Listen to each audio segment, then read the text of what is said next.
Labrīt! Labrīt! Vari pastāstīt, ko tu šobrīd dari? Nodarbojos ar meiteņu darbiem. Kāpēc meiteņi? Tāpēc, ka mums te nav meitenes, kas sastāda puķis. Tu saki, ka vīrieši nevar būt dārzkopi? Saku, ka var. Bet man liekas, ka labāk piestāv vīriešiem skrūvēt kaut kādu moci vai mašīnu, meitenēm stādīt puķis. Bet tev nav mocis. Kāpēc man nav? Man ir Kur tev ir mocis? kvadrcikls. Tas nav mocis, tas ir kvadrcikls. Nu, visiem kvadrcikliem dabūs pa muti.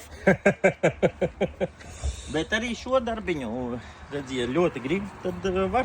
Principā, vai tu šo video gribēji pateikt, ka tu meklē kādu meiteni, kura brauks mums stādīt puķis? Mums vajadzētu te kaut kādu cilvēku, kas rūpējas pa puķiem, izrauj zālīti, reku tur starp plāksnēm visur.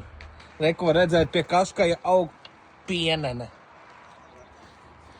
Tikmēr lādējam šādu foršu Teslu.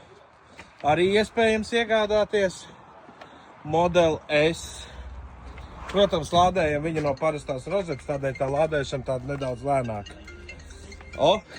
Zvana klienti. Nu ko, Jānis jau tā kā tāds pusdārznieks tikai. Viņš paņēma, sastādīja un viss. Tad aizbraucām, nopirkām ziediņiem mēslojumu, nopirkām lēkanniņu. Un šitās puķītes pēc tam varam doties pabeigt Jāņa iesākto, jo Jānis jau tikai samauc iekšā zemē un aizlaidās. Kārtīgi aplaistīsim, lai smuki mums te aug un zied, lai ir skaistāk.